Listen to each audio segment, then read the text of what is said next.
మేము ఒకటే మళ్ళీ మళ్ళీ మళ్ళీ చాలా క్లియర్ గా చెప్తున్నాం. ఇష్టానుసారంగా చేస్తాం, ఎలా పడితే అలా ముందుకొస్తాము, కత్తులు పట్టుకొని తిరుగుతామంటే కనుక చూస్తూ ఊరుకునే ప్రసక్తి లేదు. మా పోలీసులు ఫర్మ్ గా ఉన్న, డిపార్ట్మెంట్ ఫర్మ్ గా ఉంది. గౌరవ ముఖ్యమంత్రి గారు చాలా క్లియర్ ఆదేశాలు ఇచ్చారు, రౌడీజాన్ని ఎట్టి పరిస్థితుల్లోని అణిచివేయాలని. ఇలాగే రౌడీజం చేస్తే రాష్ట్ర బహిష్కరణ చేయడానికి కూడా మేము సిద్ధపడతాం.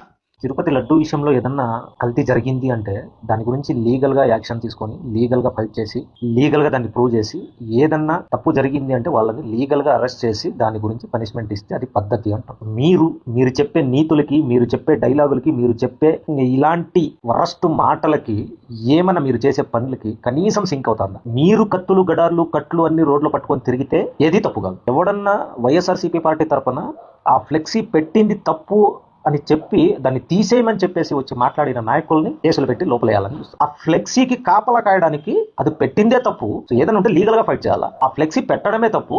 దానికి పోలీసులతో సహా టీడీపీ పార్టీ నాయకులు, కార్యకర్తలు అంతా కట్లు, గడార్లు అన్ని తీసుకొని కాపలాగా నిలబడ్డాం. అసలు ఏం జరుగుతుంది ఆంధ్రప్రదేశ్లో? ఎక్కడ పోతుంది ఈ ప్రభుత్వం? ఈ రూల్స్, రెగ్యులేషన్స్ ఎంతవరకు నిజాయితీగా పాటిస్తున్నారు వీళ్ళని?